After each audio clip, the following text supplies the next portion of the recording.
Welcome, one and all, to this episode of Signals from Mars. I'm your host, Victor, and joining me tonight is on the west coast of the U.S., Metal Dan, Johan in Sweden, and Jeremy in the UK. We are finally back with another live episode. We are live with our 1989 episode. A long time in the making. The voting was great for this, and I project this to be a fun episode. I think you guys will enjoy it quite a bit, and a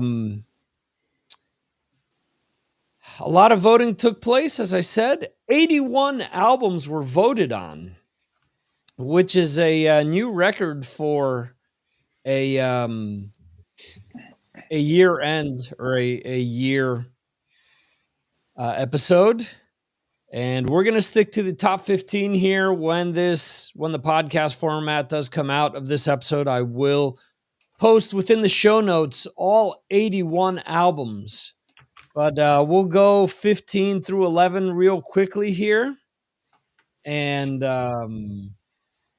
I've got a few surprises in store, because what usually happens is, as I'm going through these lists, I have Metal Dan, I have Brad, who are quick to the draw. And as I'm describing albums, they automatically start to read off the same Wikipedia page that I'm reading and figuring out what the album is beforehand. So we're going to be doing something different for 10 through 1, which hopefully will add to the entertainment factor.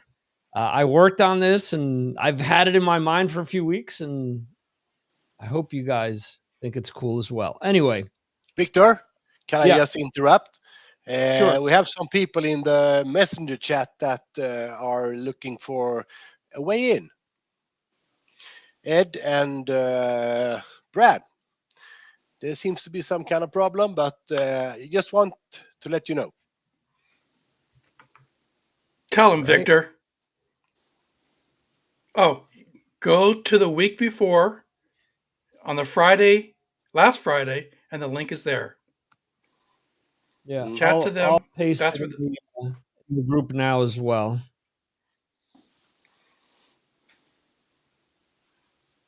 See comment earlier before we joined that I almost said the same thing to Victor, and he paused and said, And I said, I do support for a living. As somebody said, project management, that's what I do. And it's annoying. I would like to be retired, like Brad. So would I.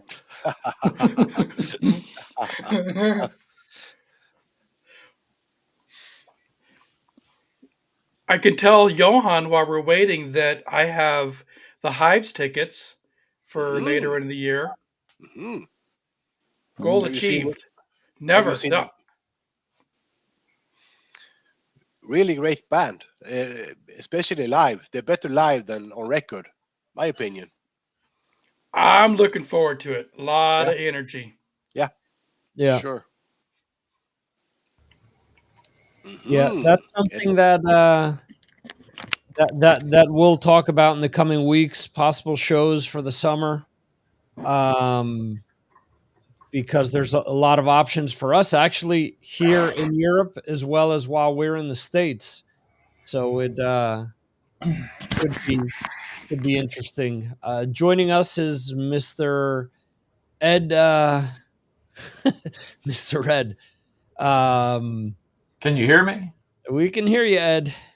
Ed the Shred. Mr. Ed's good. Everybody calls me Mr. Ed because of that show with the horse. Yeah, It's been my whole life. I didn't want to call you that.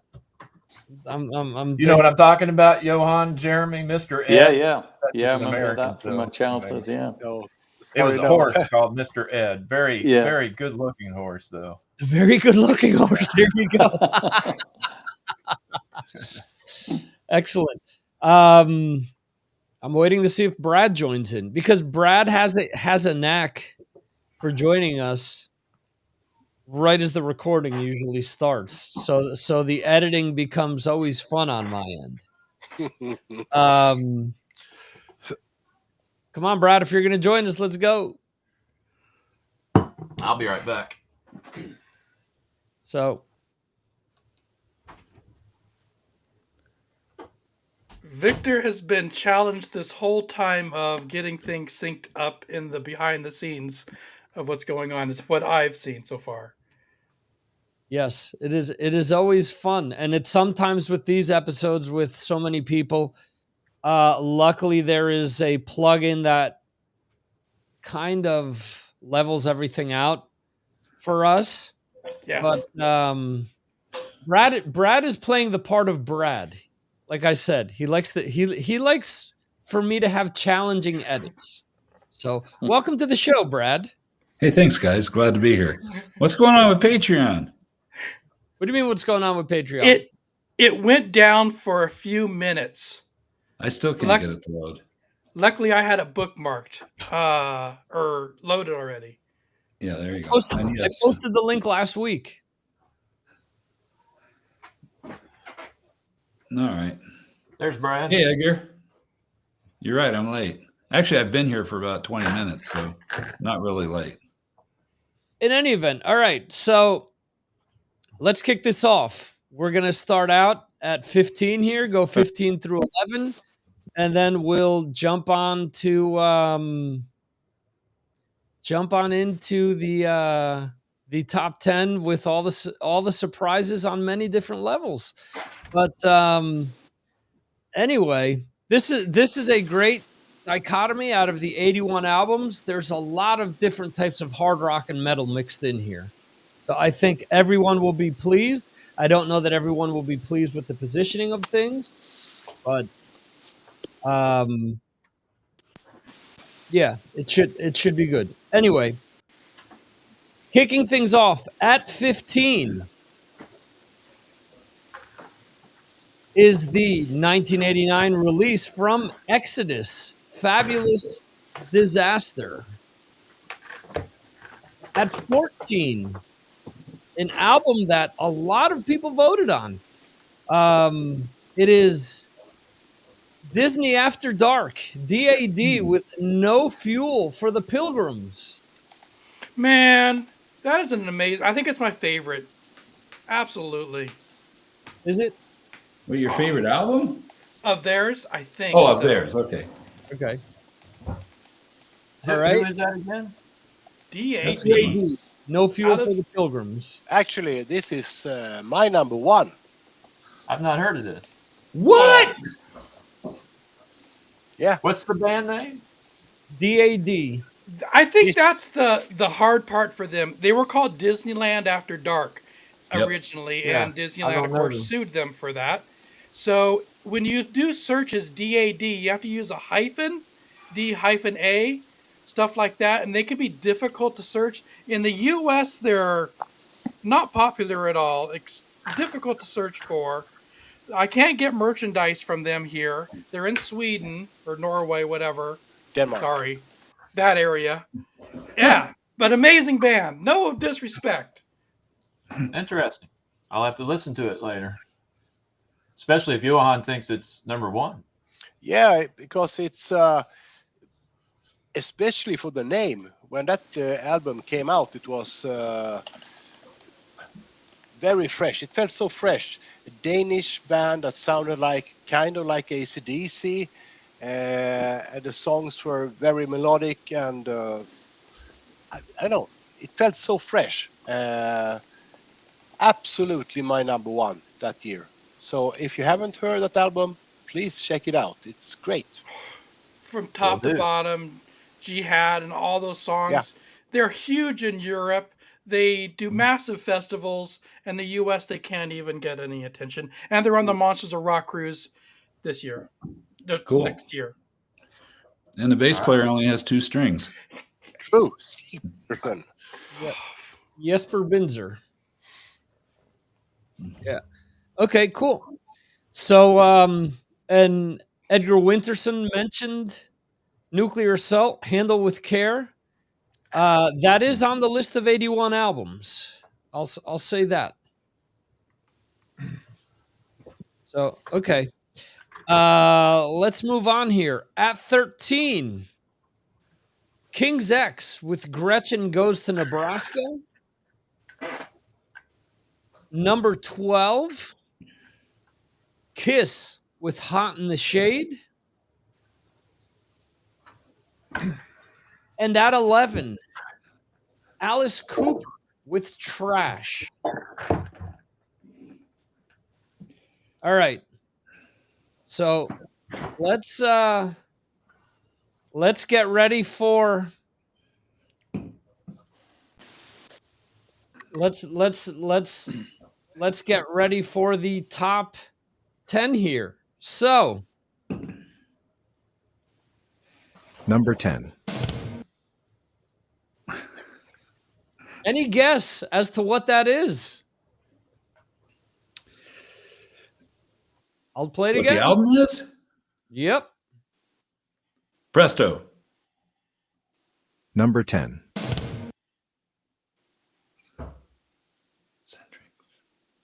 No, it is not eccentric. Headless Cross, Black Sabbath. It is what?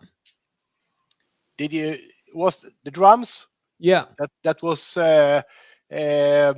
Drum. That's the second song from Headless Cross. It is Black Sabbath. Oh, Headless Cross. Johann got Devil and Daughter.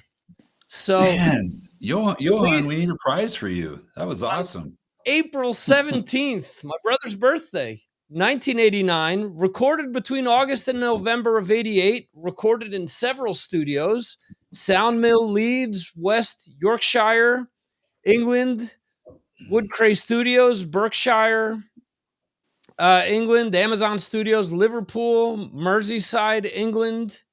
Album is 40 minutes, 13 seconds.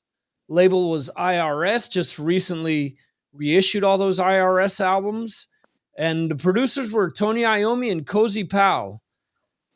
These singles were Headless Cross, Devil and Daughter, which Johann just guessed, and Call of the Wild. And interestingly enough, the cover for everywhere but the UK has color, and the UK cover was black and white. So, Any explanation for that?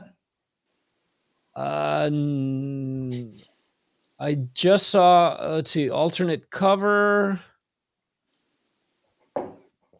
Nothing that I can see. Going over the notes real quickly here. But Because we only got color television in about 2021. anyone want Voice to command. say anything about this album? I bought it when it came out, and it's it's a great album. Great sounding. Not every song is great, but perhaps 4 of them is really good. So I really can recommend that album. But I guess that everybody has heard it. So great one. It's a great lineup. Yeah. That's for sure.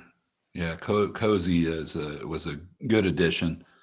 I'm not sure musically what he brought to, as far as writing, what he brought to the album, but I think Johann nailed it. I mean, it's got 4 or 5 good strong songs, and then the others are just kind of okay. But overall, I think it's a fantastic album. I think, is this the first one that Tony Martin really was the singer? Yeah, Eternal Idol, I guess he redid wasn't. the Ray Gillen stuff. Yeah, he just came in and redid the vocals. This one, he was there. This one, I think he wrote the lyrics. Yeah, it actually says that Iommi, Tony Martin, and Cozy Powell wrote everything, and then Jeff Nichols co-wrote all but 2 of the tracks. Cool. Yeah, I mean, they got a lot of crap from people that I know when this album came out. I remember sitting in class, and these guys sitting in front of me were talking about the video, and they were mocking Tony Martin, saying that he sang with a lisp. And I was like, what are you talking about? He didn't sing with a lisp. You guys are, yeah, anyway, they didn't like Tony Martin at all. And I don't think that's a new thing. I think there's plenty of people out there that don't like Tony Martin, but you know, I don't know what's not to like. He sounds great on this album. Agree. I think everybody sounds great on the album. Especially the drums from Cozy Yeah, Powell. I mean, well, you would hope if Cozy's in the production, Yeah. when one of the production chairs, that he'd get the drum sounding the way he wanted. Yeah. So I love Cozy Powell. He's one of my all-time favorite drummers. One of the guys that I could just sit there and watch, you know, and I don't care about what else is going on stage. He's awesome. Yeah. Anyone else? Headless Cross?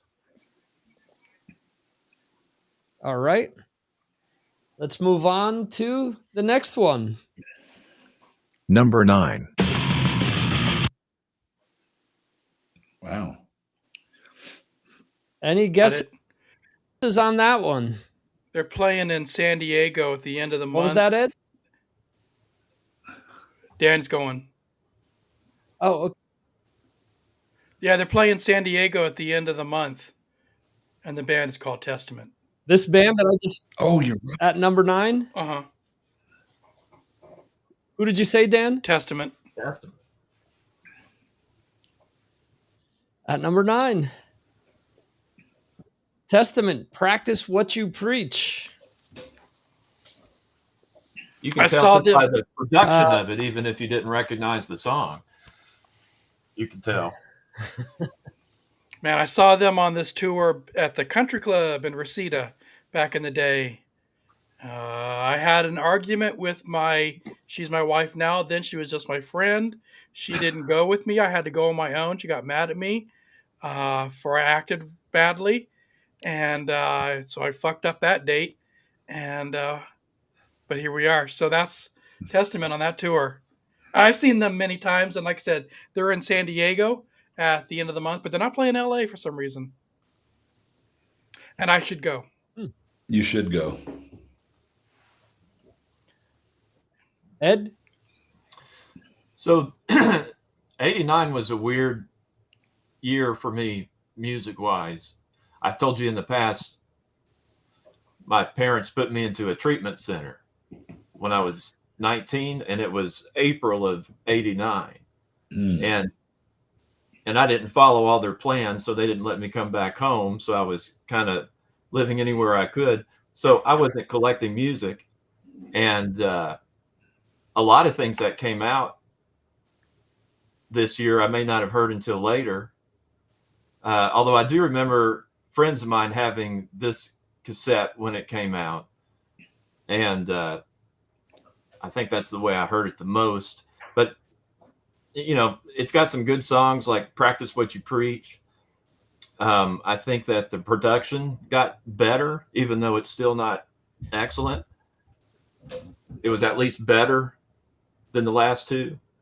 But it wasn't a record that I got to sink into a whole lot, and I didn't have any money to go to shows and things like that.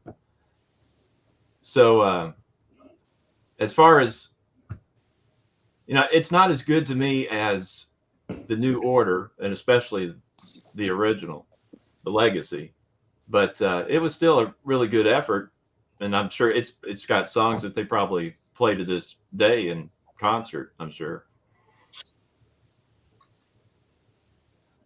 Yeah, when I talked to Chuck Billy, that was one of the things he mentioned, was that how they hated the production of the first 2 albums. So I'm sure they went out of their way with this one. It was produced by Alex Perialis. This did come out on Megaforce Atlantic, 46 minutes, 6 seconds. Came out on August 8th, 1989. Was recorded between February and March of 89 at Fantasy Studios in Berkeley, California. And the singles off of this are Practice What You Preach, the title track, Greenhouse Effect, and The Ballad. So anyone else? That ballad got on this overplayed. One? I think that kind of wore me out on this record because MTV was playing. I remember now that ballad. Yeah, right. Yeah, they didn't need that. Yeah. They were going up against Metallica, and that wasn't okay. Metallica then later on did a ballad, but it wasn't needed. No, Right. Yeah. No, I agree. I mean, the title track to me is my favorite song off of this. it's hard too to handle Chuck Billy's voice in a ballad. I think his vocals are perfect for thrash metal, but when I hear him in that ballad, it gets old really fast. I mean, it depends because I think Return to Serenity, which is also a ballad, I think he's able to pull it off more there because I think that's maybe a little bit more akin to like a Fade to Black. Yeah, it might depend on the That style of the is, tune. That's right. yeah. That's a good Yeah. point. So, all right. So at number 9, Testament with Practice What You Preach. Let's jump on to the next one here. Number 8. I got it. Anybody else? Let's hear it, Dan. That's Great White. Yep, Mr. Bone. I got to hear them play that the other day, Sunday. I knew that with this album that I needed to make it very short because Dan was going to get this if I went anything more than like a second or two. So yes, this is Great White, Twice Shy, April 12th, 1989, recorded at Total Access in Redondo Beach, California. 49 minutes, 24 seconds, came out on Capitol, produced by Alan Niven and Michael Lardy. And these singles were Once Bitten, Twice Shy, with Slow Ride being the B side, The Angel Song with Runaway being the B, and House of Broken Love with Bitches and Other Women as the B side to that. Dan, go ahead. Yeah, that's the good days of when you had to chase singles that would come out and they'd have unique B-sides and songs that I think they just came up with in the studio, and those were good times. That simply bands did that back then.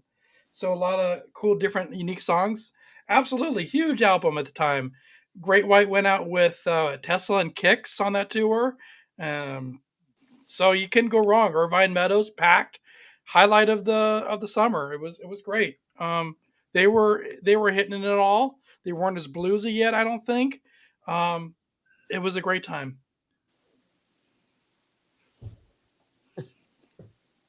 Brad, anything to add on to that?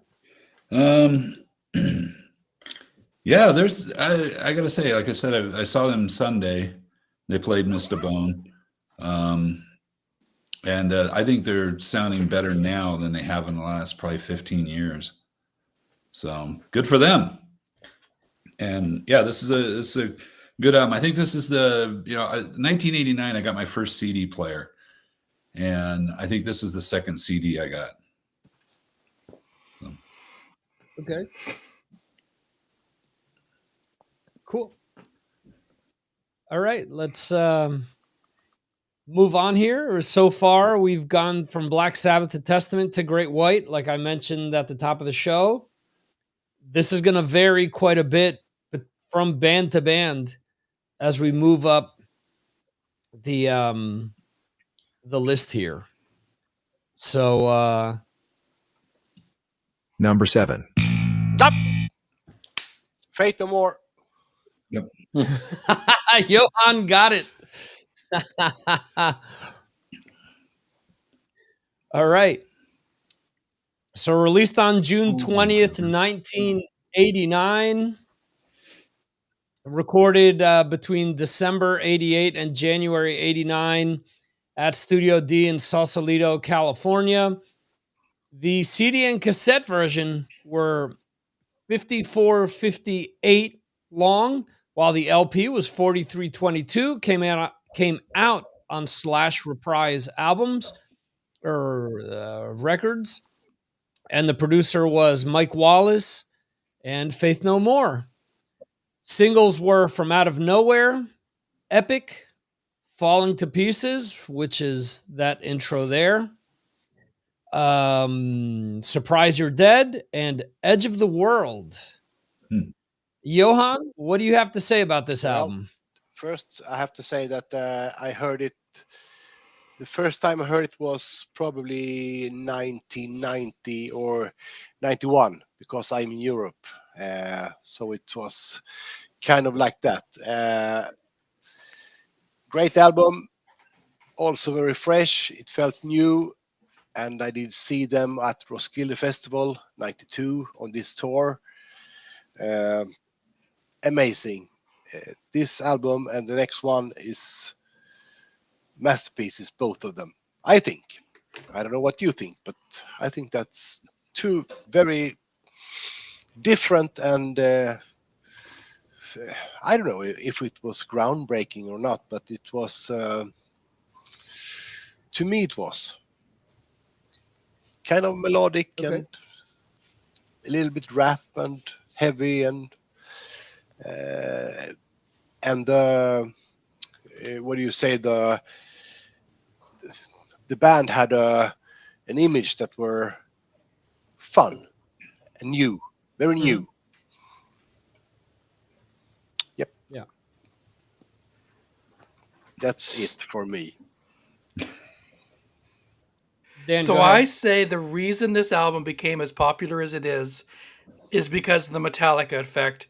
And what happens when you open for a major big tour and the major headliner Metallica fully embraces the band and tells everybody at the time to listen to the album, give it a chance. And they went out on tour with Metallica and they went over great. It's and that's the reason why we all listened to this album and then we all said, yeah, you're right, this is really cool. I think without that happening, I don't know if it gets as popular as it does, and I don't know if I ever listened to it. I might have never given it a chance. Some friends were kind of talking about it, but it was different. So that's why Faith No More, I think, exploded like they did with that album. Yeah. Because the first single from Out of Nowhere, it's saying here that it came out in the UK on October 30th, 89. And then Epic came out in January of 90. They re-released that because I remember hearing from Out of Nowhere.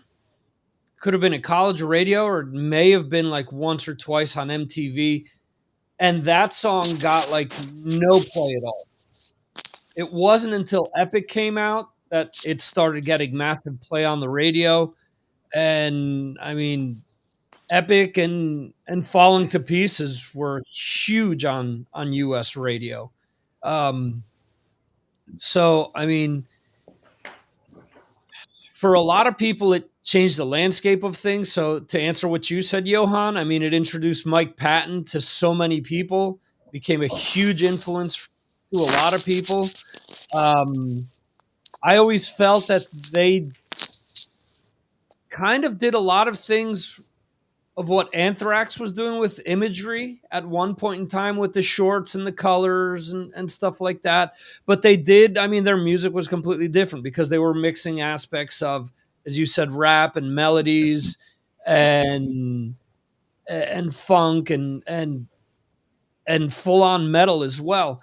I mean, going back to the track from Out of Nowhere, the melodies in that, I mean, just listen to that. And when you get to the crescendo in that song towards the end, where he starts saying 1 minute here, 1 minute there, don't know if I'll ever die, or whatever the exact lyric is, or cry or die, I forget. Anyway, but that melody gets stuck in your head. And I've heard that song covered by I don't know how many different bands. Halloween covered that, for example, that track. So it goes to show that they influenced newer bands and older bands that were around. I mean, I mentioned King's X before. I think they were kind of like King's X in the sense that once people got to know who they were kind of a musician's band. You know, a lot of bands started talking about them. So definitely laid the groundwork for a lot of what came out after that. So anyone else, Faith No More, before we move on? All right. Let's see. You guys have been able to guess all of them so far. Number 6. Yeah, I got it. Yeah. I think it's Bang Tango. I could be wrong. Wait. No way. That was it that Guns N' Roses? That's wrong. Okay. Can I? Johan said Guns N' No, Roses. can I hear it again? That's what it sounded like, but that's 2 years late. Yeah. Number 6. I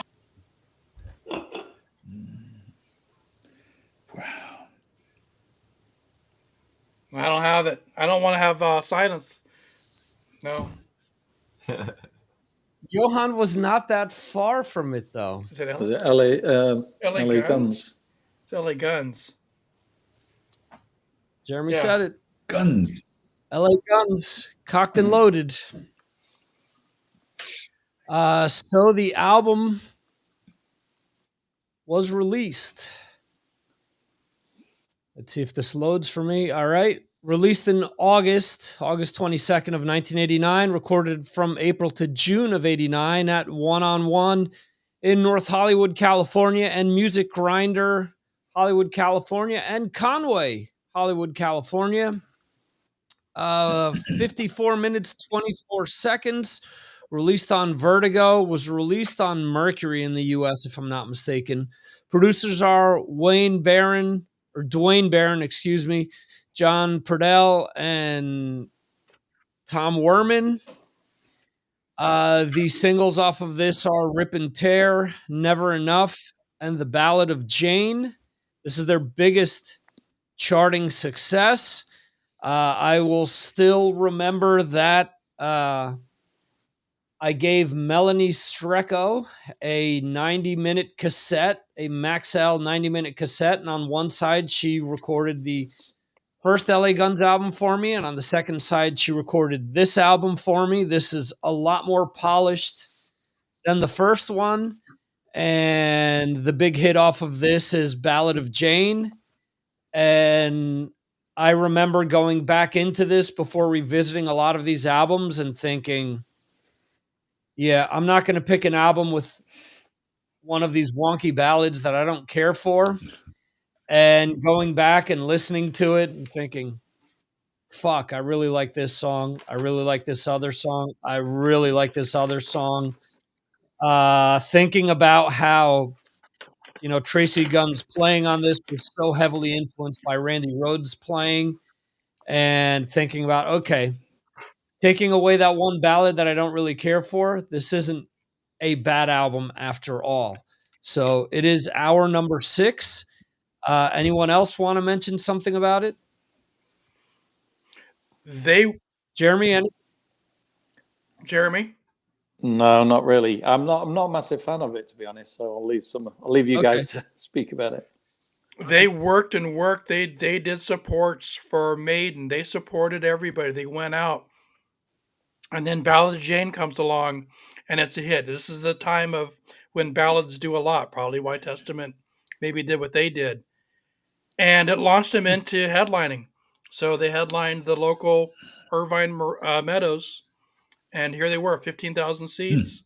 They finally got all the way up there, and I think they went back down after that. But, you know, Yes. yeah, great album. And I think the infighting did not help, because after this, I think fame got to them maybe. I wasn't there, but it seems like Tracy and all of them, then they started having problems. Yeah. Probably money, credits. When did Tracy leave the band? Way later, because Was it way later? yeah, it was Okay. Hollywood Vampires after this, and then the whole band broke apart. And then after that, they put out Damn it, I forget the name of the fourth album.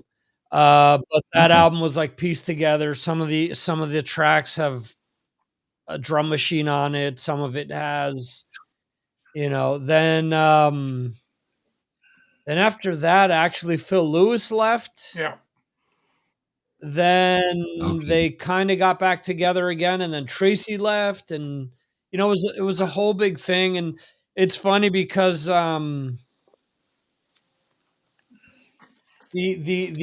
two British fellows that you turned me on to, Brad, their podcast. Oh yeah. Yeah. Ojo and Hunzi. Yeah. Yeah. I had to stop listening to that show because they're some of their opinions are just like way out there. They hate a lot of American hard rock and metal, but they were saying Oh, yeah. that Hollywood Vampires is by far their best album, and I'm like, no. Hey, everybody's got opinions. Yeah.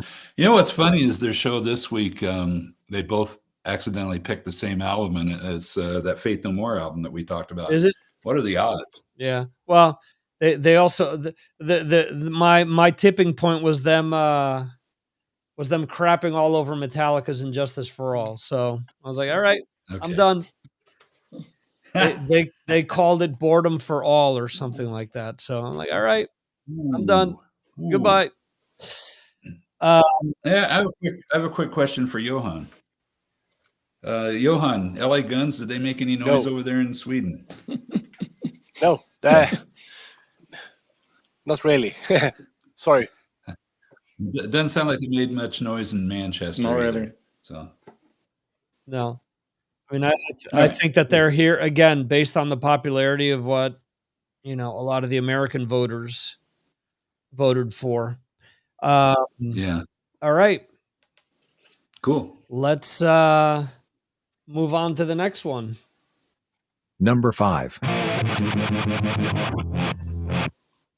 I know that was super No. long, Dan. You don't know what it is? I do know what it is, and I can't get it. Oh, okay, good. Oh, is that Tesla? It's Tesla. I think it's Tesla. Tesla. Final answer. Yeah. It is Tesla. Oh, yes. The Great Radio Controversy. That is the intro to Lady Luck. I was going to do Hang Tough because the bass intro is so similar to a lot of other songs. But then I said, oh, wait, there's this one real quick backwards guitar thing at the beginning of this other song. So let's do that. But anyway, this was released February 1st, 1989. Was recorded in 88. Recorded at Bearsville and Woodstock, New York, where Rush recorded some albums as well, and a bunch of other people. The length is 59 minutes and 18 seconds. Came out on Geffen, produced by Steve Thompson and Michael Barbiero. Singles are Heaven's Trail, No Way Out, Hang Tough, Love Song, and The Way It Is. Biggest song off of this is Love Song. It is the one song that I have always skipped on this album because, once again, a sappy ballad, which is just plugged in the middle of a really good rock album. I played the ever-living shit out of this album back in the day, to the point where I had to stop listening to Tesla because I listened to it too much. But going back and listening to it, I like the majority of this album. I mean, out of 13 tracks, I would say there's probably 11 songs that I really, really like off of this. I mean, even on Wikipedia, they're roped into glam metal, which I don't think they were a glam band at all. The look wasn't there. No. And the playing was definitely heavier than a lot of, like, we're going to the LA Guns, for example. We went from LA Guns to this. This is a lot heavier than that LA Guns album. They're more of a 70s hard rock band than they are a Sunset Strip band. They're more 70s Y&T, in my opinion, than they are Poison, for example. So, Definitely. great radio controversy. Who wants to talk about this one? Yeah, it's a really good album. I like it. I like early Tesla. I think it's really good. I'm actually quite surprised looking through the track listing. They don't play a lot more of those songs live, or they don't seem to. Because like you say, Victor, you could probably pick 6, 7, 8 of those songs, and they'd all be good live tracks.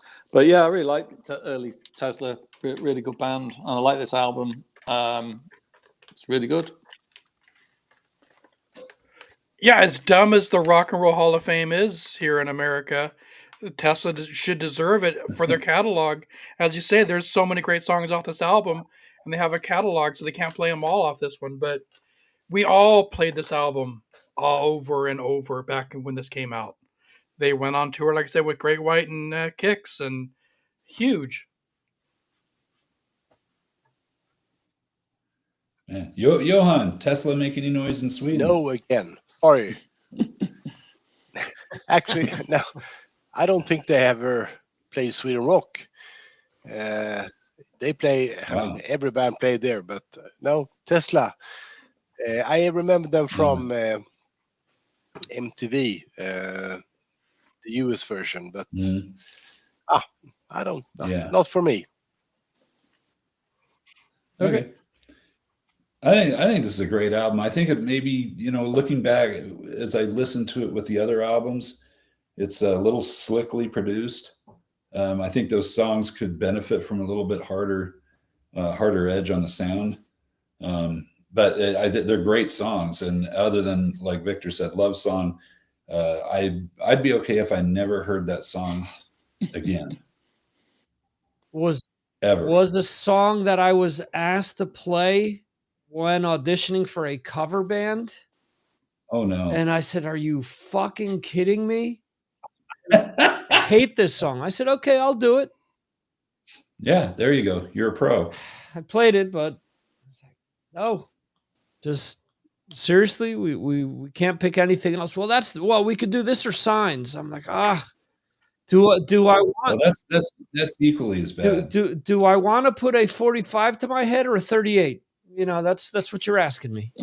And the thing is, today you mentioned cover songs, is they have albums of cover songs, and I think they cover it pretty well. So they're staying active by doing that. My biggest issue with their covers are, if you're going to cover Deep Purple, for example, do we need another cover of Space Trucking? Seriously? I mean, is there anything else? I mean, you look at, they also did, if I'm not mistaken, like a popular Steve Miller song, and it's like, nobody's going to listen to this over the fucking original. Or if you're going to do it, do something different with it. Just my opinion. Yeah. I'm surprised. I don't know. I like their cover of Space. I don't know. Maybe where you lived, Victor, they played Space Trucking all the time, but I never heard it all the time on the radio. So on the radio, okay. Yeah. The Deep Purple song, the original, Yeah, the original. Every single day, New York metropolitan area. Yeah. There you go. You got Space Trucking. You got My Woman of Tokyo. You got Hush. You got Smoke on the Water. That, of course, is universal overplayed. But no, those songs didn't make it on the West Coast as much. No, he's right. And Dan, you'd like this. We used to sing My Woman from Tokyo. We used to sing My Woman from Ontario. Ontario, California, not Canada. Yeah, Ontario. No, not Canada. Yeah. Inland Empire. Yeah, that's awesome. Cool. Good for you. Good on you. Hey. Yeah. I knew you'd like it, but again, since this was a song we didn't hear very much, I was okay with them covering it. Deep Purple just didn't rule the airwaves. What if Johan said it? Deep Purple? Yeah. Sorry? I bet Johan has heard a little Deep Purple in Sweden. Yeah, you ever hear Deep Purple in Sweden? Nope. Yeah. Sure did. All right. Number 4, and I almost gave this away before the show. Number 4. Now I got it. That's Wasp. Yes. Oh yeah, yeah. Fuck. This is a fun game. Oh man, Johan, it is Wasp. Yes, Mean Man. The Headless Children. We went from Headless Cross to Headless Children. Look at how we've advanced. So anyway, this album came out in April of '89. Clocks in at 48 minutes and 32 seconds on Capitol Records. Produced by Blackie Lawless. Singles are Mean Man, The Real Me, which is almost what I said when we started the show, and then Forever Free. All right, who wants to talk about Headless Children? Yeah, they put out a lot of singles. Same thing. I have some of their hard to find B-sides, and they were massive at the time on this album. And they're playing the UK this year. Yeah, Europe. Yeah, with and Armored Saints, I think, joining them for a couple. that's right. Yeah. And Nice. Jeremy should go. Yeah, I might try and go. Yeah.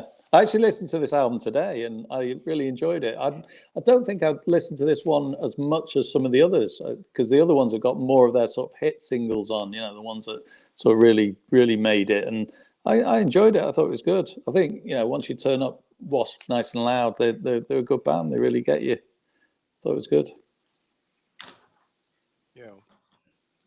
Yeah, in Sweden, Wasp are still not huge, but they go here every second year. They play small towns and they sell out.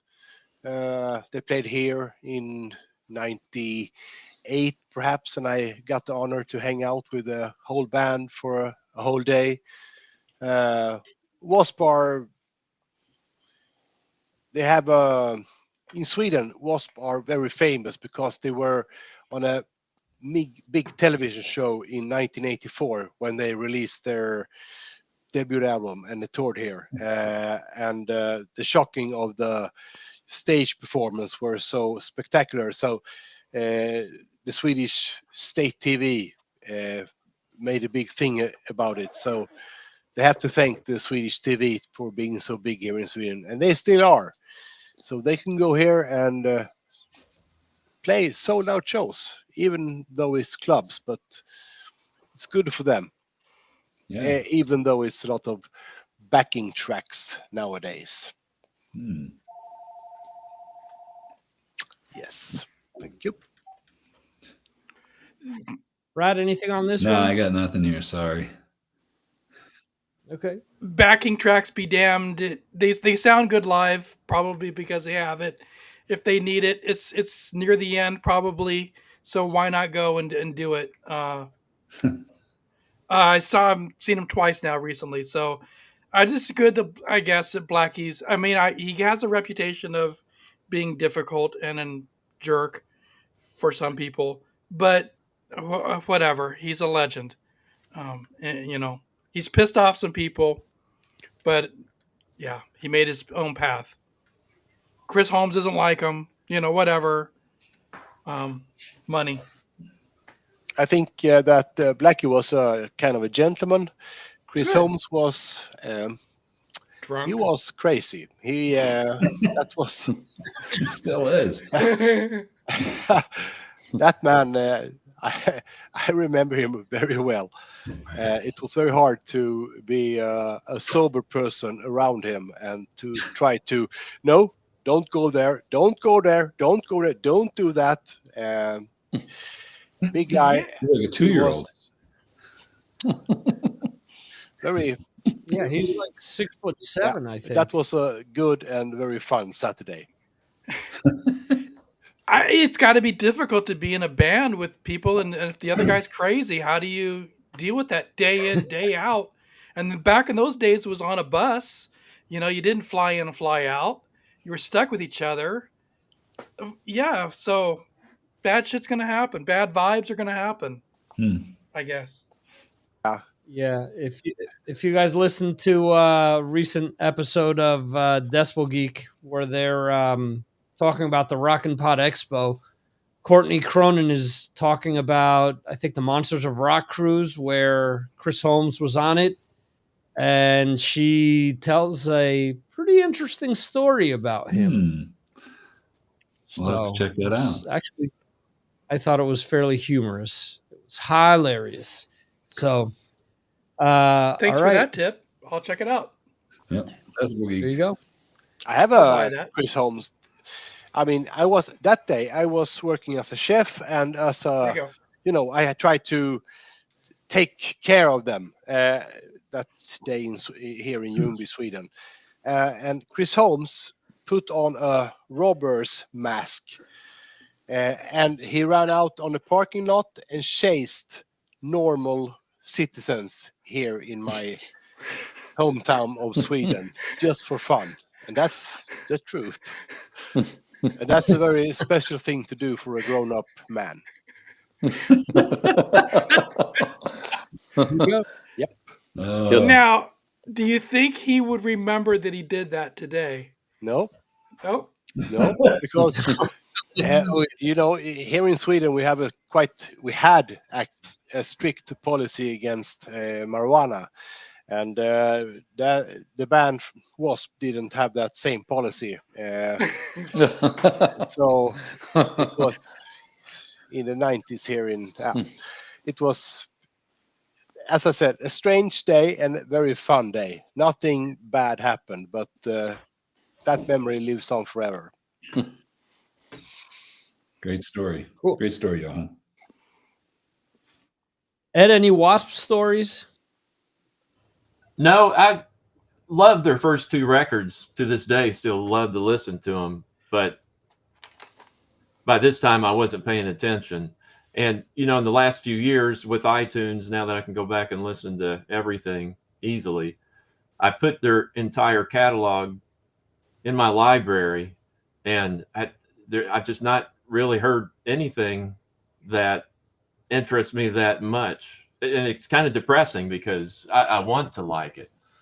But I don't know. I guess it's just over the years, I just, like my more extreme metal a bit too much sometimes. And when it comes to listening to stuff more in that vein, that heavy metal vein, it's, stuff that kind of connects with my earlier memories, I guess. But I don't know. It's just, I love the band and I want to like it more than I do.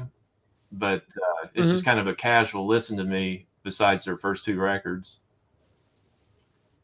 Yeah. Okay. Cool. Let's move on here to number 3. Number 3. A lot of reverb. Motley Crue.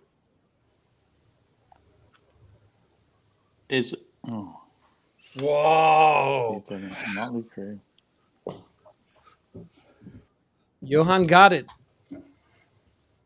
Number 3. I think this to me was a surprise. At number 3, it is Dr. Feelgood, released August 28th, 1989, recorded between 88 and 89 at Little Mountain Sound Studios in Vancouver. Length is 45 minutes, 7 seconds on Elektra. Was produced by Bob Rock. Singles are Dr. Feelgood, Kickstart My Heart, Without You, Don't Go Away Mad, Just Go Away, and Same Old Situation. Who wants to talk about this? Yeah, it's an absolutely brilliant album. I love it, Victor, and I know that you're not so keen on it. But I think it's great. I play it quite a lot. It's probably one of my favorite Motley Crue albums. I think it's got my favorite Motley Crue song on the album, Kickstart My Heart. I love it. I love Dr. Feelgood, the title track. I just think it's a real good time load of songs, by a band that doesn't give a shit, and they just play it, and they play it really well on this. I think it's really well produced. It's really there's got a lot of commerciality on it, which I like as well. It's got that sort of 80s commerciality, but I think it's really stood the test of time. I think it's a great album, proper rock and roll album. Johan, how about you? Jeremy said it all so well. So great. So many good songs on it. Everybody knows the story. They almost came back from the grave and did this excellent record. So what Jeremy said, it's great album, and it's still is today, production wise and song wise. Yep. Brad? All I know is that I feel like there's not a day that goes by that I don't hear the beginning of Kickstart My Heart. It's like everywhere in sports. Just you can't avoid it, and I've heard it enough. Yeah, I got nothing to say here. I'm glad Jeremy likes it. How about that? It's not Metal. We need something that Ed can really get his teeth into here. Oh, he's gone now. He's coming back. Ed's offended by Motley Crue. It's not in my top 10, but I know that I listened to it when it came out. I think it's a 50-50 album on the songs. I like the earlier days. It was better than some of the other stuff they have in their catalog. I can listen to some of it now. I saw them on the tour. But yeah, I'm a fan of it. Cool. All right.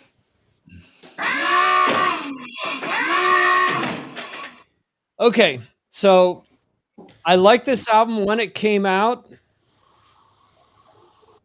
and my biggest peeve with this album is arguing with people as to this being their best album. Oh, wow. And the band saying this is their best album. And it's Dr. Feelgood by Motley Crue. There's, in my opinion, and this is just my opinion, there's no way that this is better than Too Fast for Love, than Shout at the Devil, or even Theater of Pain. The singles off of this, outside of Kickstart My Heart, which I can listen to, I can't listen to any of the other songs. Wow. They're probably the band that I've seen most live in my lifetime. And hearing Don't Go Away Mad and Same Old Situation every fucking time drives me crazy. And hearing that on the radio, and that's the thing, US radio, you hear all of those songs, at least New York metropolitan area. All of those songs got played every single day on the radio. Every day. Where I'm thinking to myself, are you serious? You're not playing anything off of any of the, well, no, excuse me. Add Smoking in the Boys' Room to that list as to what they would play on the radio. So I think that this is an album this is their Van Hagar album to me, in the sense that I liked it when it came out, and as time went by, I lost interest in this album. For them to say that it's their best album, I think is a joke. Yes, it's their biggest selling album. Yes, I get it. I get it that this is the album that will heat their pools for a few decades to come. But the deep tracks, Slice of Your Pie, Rattlesnake Shake, Sticky Sweet, She Goes Down, Time for Change, to me, none of those songs are strong. I mean, I get it. The singles are these. What's that, Ed? Even the titles sound cheesy. Just listen to you go through. Yeah, and this is the album where, to me, Motley Crue became an imitation of themselves. This is where, for the longest time, they said, "Oh no, don't compare us to all these LA strip bands to all these glam bands. We were here before them. Oh yeah, but we're gonna put out an album just like them because that's what's selling right now. Yeah. So, and I will say that everything that came out after this is, in my opinion, is probably better than this. And I know that's not a popular opinion. But there are songs on their subsequent albums that to me are better than this. Anyway. Rant over. But in Sweden, we don't have that same radio climate that you have in US. So for speaking only for me, but it was a bit more exclusive than it was perhaps for you in the New York, New Jersey area. You didn't hear those songs on the radio. Never. Every day. So, to this day, you hear them every day. Yeah. Yeah. So a different. Yeah. Different thing. All right. Yep. So I think for a lot of people, at least for me, when I started tallying this, I thought that was possibly going to be our number one, just due to popularity. I will say that the top 3 albums got voted on a lot more than every other album. 2 and 3 are only separated by 2 points. Woo. And 1 and 2 are separated by 1 point. Whoa. No Yes. Way. It was neck and Exciting. neck up until the last. You know, Up to the last. I really had a hard time ranking these albums What's for this year. For some, there wasn't a clear number one for me, and maybe that kind of shows in the voting as well. It wasn't like this one's definitely number one. I mean, all the past years in the 80s that we've done, I've had like really strong first 4 or 5 albums, and then kind of, had to figure it out for the rest of it. But this year, I had no clear thought on any of them. None of them really stood out.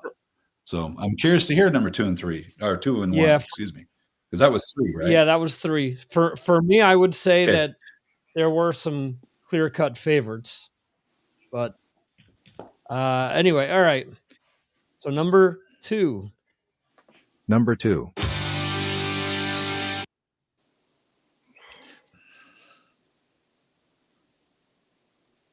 Need to hear. I got it.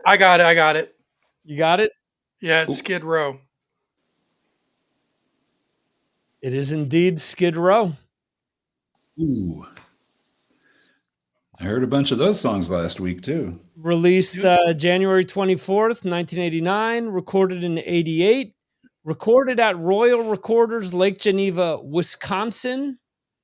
Length of the album is 39 minutes, 28 seconds, released on Atlantic, produced by Michael Wagner, and singles are Youth Gone Wild, 18 in Life, and I Remember You.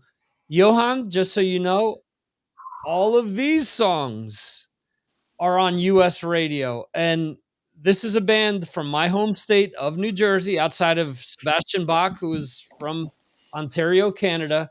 And I did not get into Skid Row probably up until the last 5 or 6 years, because they were on the radio, on every local radio station, so much that I couldn't stand them, because it was the same songs over and over and over again. And it was funny, when I finally listened to this album, I started realizing that Eddie Trunk had played every single one of the songs off of this album on his radio show at one point or another. So I had already heard the album. So anyway, Brad, you got to see Sebastian Bach at M3 last week. Is he still able to pull these songs off? Yeah, I've heard other reviews from people that just watched videos on YouTube, and people were saying, "Oh, he didn't sound very good." And I've seen plenty of bad sounding videos of him, but I thought he did really well. He came across really well. It's kind of interesting for him being a headliner for that night, because in years past when he's played the festival, he's been really early in the day. But people showed up for him. I mean, and people loved what he was doing. What was really cool is he played not just all Skid Row songs. Played a couple. He started off with a couple of songs off his new album, which was good, and he played one American Metalhead. He played that, which is, I really like that album. So he sounded really good. Skid Row is kind of a band that I just never really just hit me with their music. But Friday night, the songs kind of resonated with me. I don't know. Maybe it's just he has a really good band. That helps. And he comes across very very likable on stage, which is not what you would expect. Shelley liked him. Shelley, normally she'd be like, yeah, after 3 songs, let's get out of here. But we stayed till the end, and yeah. So there you go. Somebody brand new being thrown into the mix. I mean, I'm sure she's heard some of the songs that you mentioned, but yeah, he was good. Okay, I got to say it. He was good. So there you go. There you go, Skid Row boys. Anyone else on Skid Row? 5-time platinum selling in the U.S., which means it was huge. It went over on the West Coast as well too, on all the radio and all the songs. And sonically, as we've spoken about other bands, this one I think is mixed really well. So it plays really well. It plays really well loud. It's a perfect balance. The bass, the drums, the guitar, they nailed it. And at the time, that's all you listened to, and it was a little bit different at the time coming out. You're getting away from Poison and the lighter stuff, and they were a little bit heavier. Of course, Metallica comes along and kills that, but still. And I think they teamed up with Pantera not too long after this. So, yeah, we wore the album out to where you can't play it anymore. You don't need to hear 18 in Life ever again. Never. No. And just stop. So that's what happens is you listen to it too much. Yeah, it's the ballad thing. It's like enough. But I think pretty much all of these albums have the ballad, right? Yeah, true. Testament, Great White, LA Guns, Tesla. I'm not sure about the Wasp album, but Motley Crue had several, and this had several. Yeah, it was mandatory There you go. during those years. Yeah. Yeah. The record company's probably leaning on. Yeah, because they made them for But, me. I like ballads. You're the guy. Yes, I do I. like a good, solid power ballad from the late 80s, early 90s. There you I go. do. What's your favorite food to cook while listening to a ballad? Oh, it's always some selfish. Mussels, spaghetti vongole. Ooh, vongole. Alla vongole, yeah. I think at this point, Johan likes to move it from the kitchen to maybe the bedroom. That is true.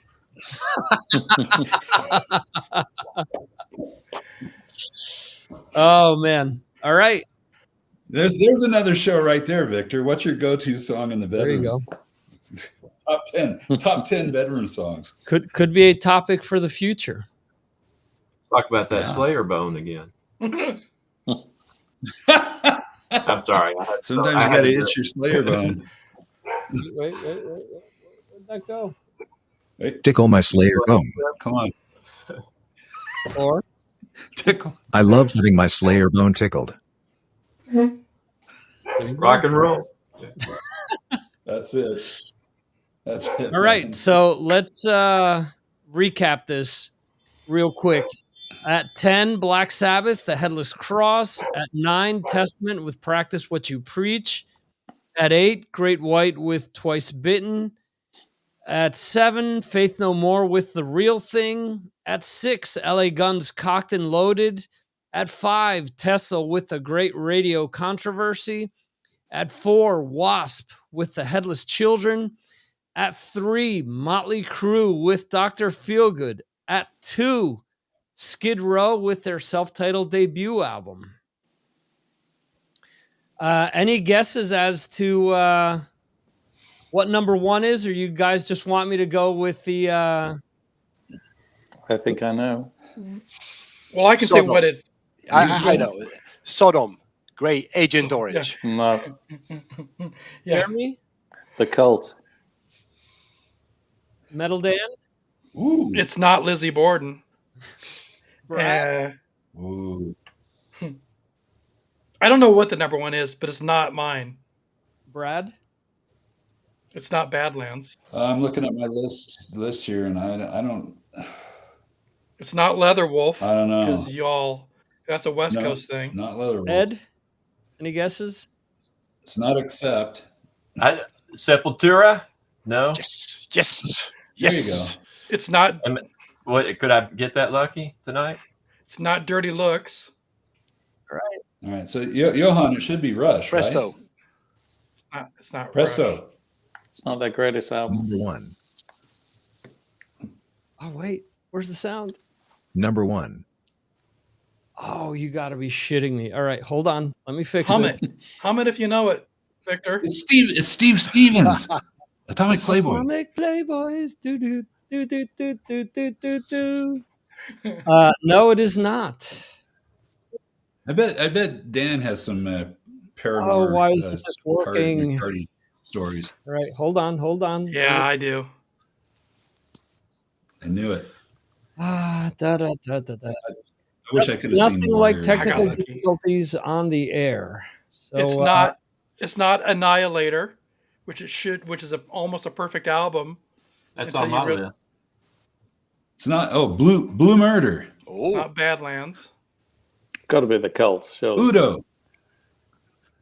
Number Bonham. 1. Oh, come on. That's it?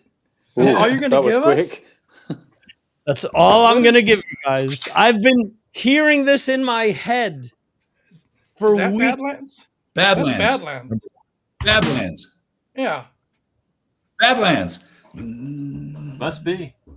You sure Badlands. that's Badlands? Yes. That's the final answer. No, but that's what I'm It's going one of the with. widest album covers of that year, That's the Cult. besides Pump by Aerosmith. It's not that. Seeing if Edgar Winterson had a guess or not. What did he have? Yeah, he I said am more than pleased that. to say, Bon Jovi. because I'm very happy with this result, the number 1 album, as voted by you guys, by That's 1 crazy. point over Skid Row's self-titled debut, is the self-titled debut by Ooh. Whoa. Badlands, Yes. released May 11th, released tomorrow in 1989, recorded October 88 through January 89, recorded at 1-on-1 Studios, Los Angeles, and the record plant in New York City. Thankfully, it is listed as blues rock and hard rock, and no one decided to throw glam metal in there. 49 minutes, 33 seconds. Label was Titanium Atlantic. Producers Paul O'Neill and Badlands. The single was, as you guys heard there, Eric Singer with Dreams in the Dark, with the B-side being Hard Drive. The Edgar Winter song. Dan, Badlands. All I could, when I think of Badlands, is controversy, is it's not available and it's banned now. Something happened. Something happened. We unfortunately had a lead singer who willfully infected people with AIDS, and as part of the settlement is that these albums can not be re-released. Rock Candy or somebody along those lines was gonna re-release it. Did. And when it was about to be re-released, it was pulled from the shelves because of a court order. Because settlement with the families was that neither of these two albums could be re-released. I So- am ignorant to the situation and really, well, I don't know. Don't judge. I don't know. And I have the original. I listened to it. It wouldn't be my number one. It's good. It sounds great. It's not all that. Yeah, I'm with you on this, Dan. I mean, when the album came out, I was like, yeah, this is pretty cool, but it's kind of I like the second album better, but that's me.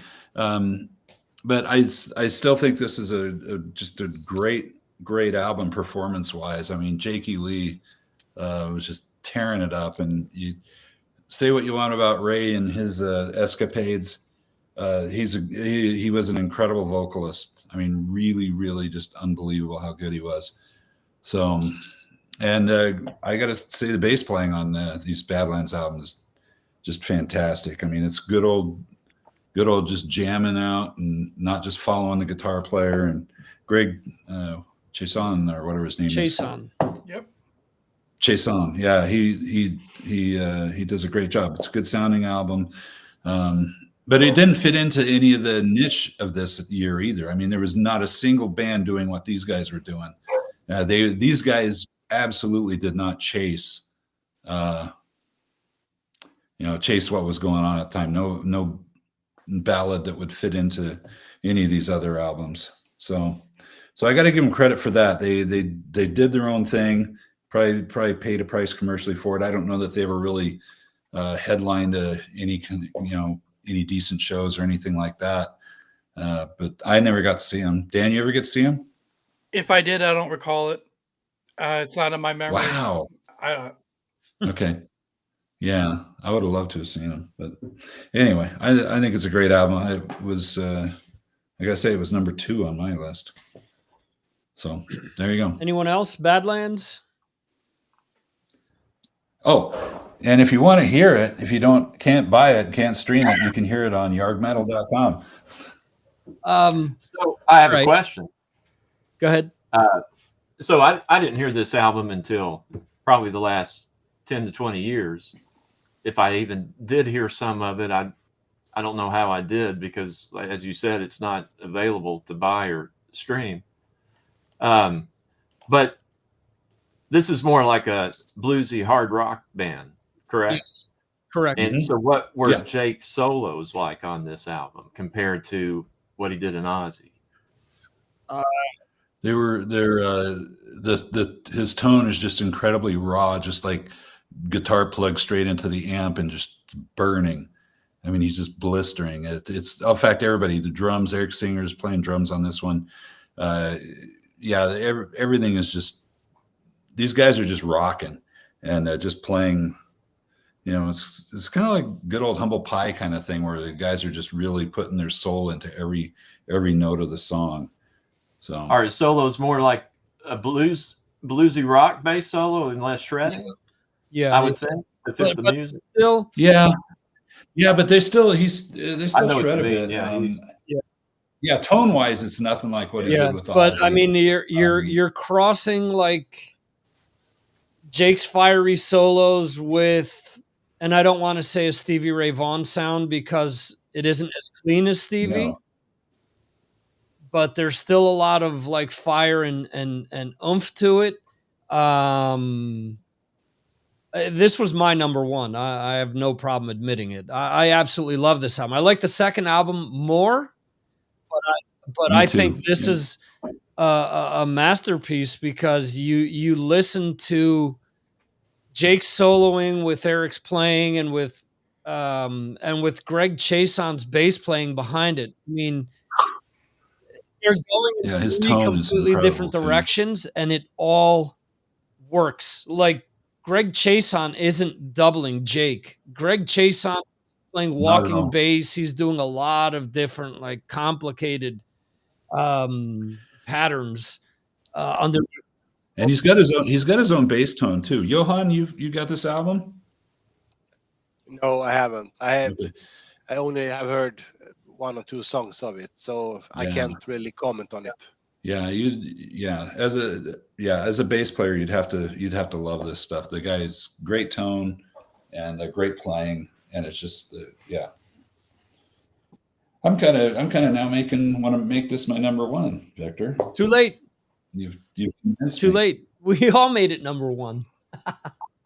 There But you your number go. two was By still 1 still point. factored in there. 1 point. So yeah, but And we got number one without really any commercial success. I don't know how much this sold.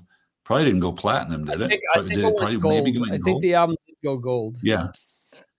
Yeah. So for an album to not sell much, not be available now to the world, other than on Yard Metal, and it made number one with our group. That's pretty impressive. Yeah. No, I agree with that. And that's why, to me, I was happy that this ended up as number one, because I wasn't expecting it at all. Even though I had personally voted it number one, I said there's no way. Like I said, I thought Motley Crue's Dr. Feelgood, because of its popularity, was going to be a runaway number one.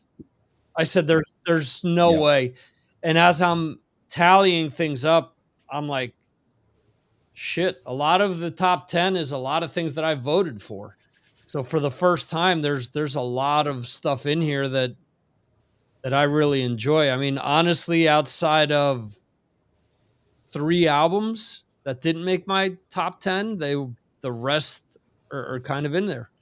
So, I'm kind of amazed that the Kiss album ranked up there with the. I mean, I thought Ace's album was actually a lot better. Yeah, than the Kiss album.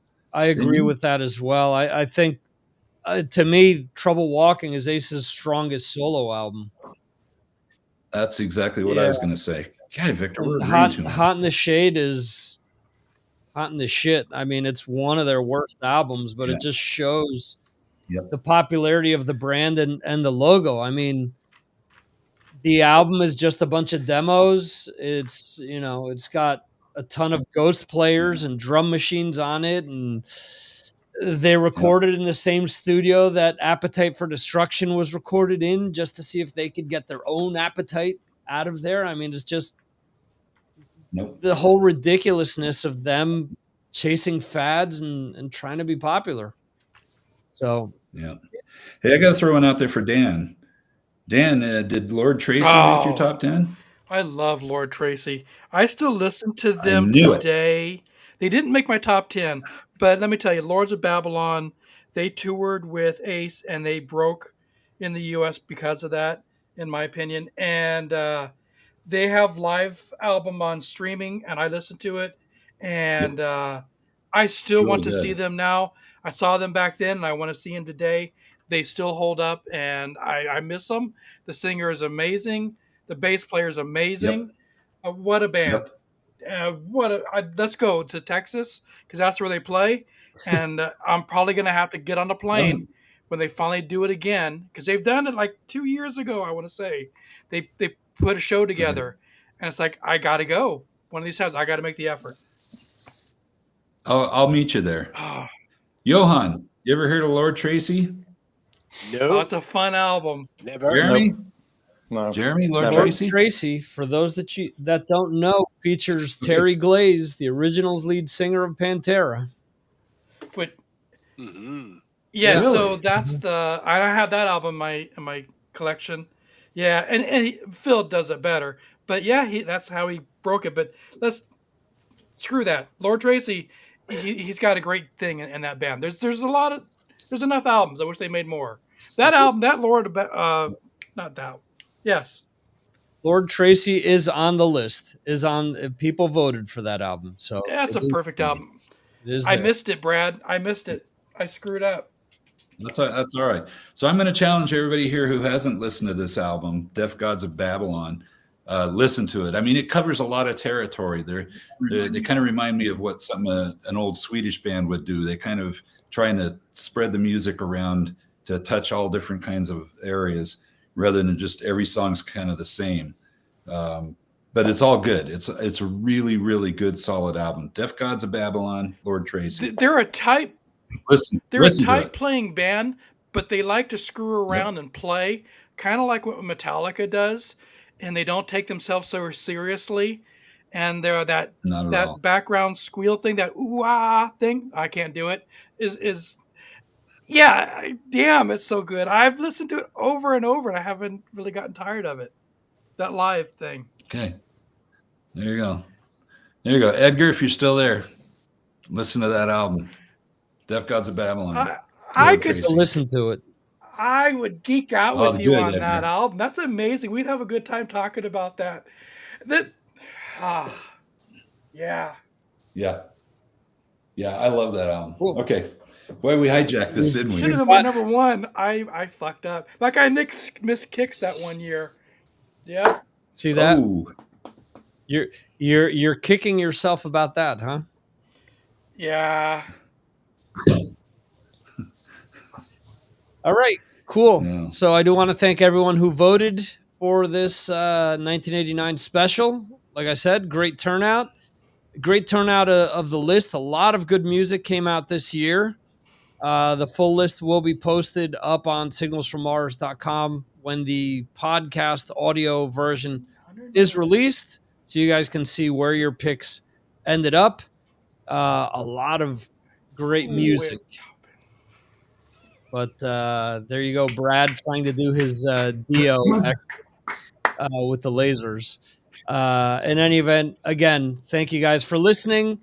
Thank you guys for watching live, those of you that have. And thank you, Metal Dan, Johan, Ed, Jeremy, and Brad for being here tonight. And Edgar Winterson in the chat. We will see you guys next time right here on Signals from Mars. See you, folks.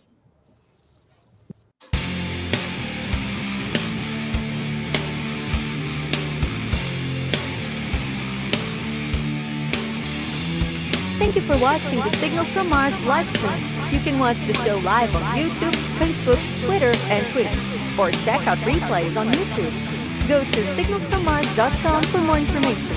This concludes our show.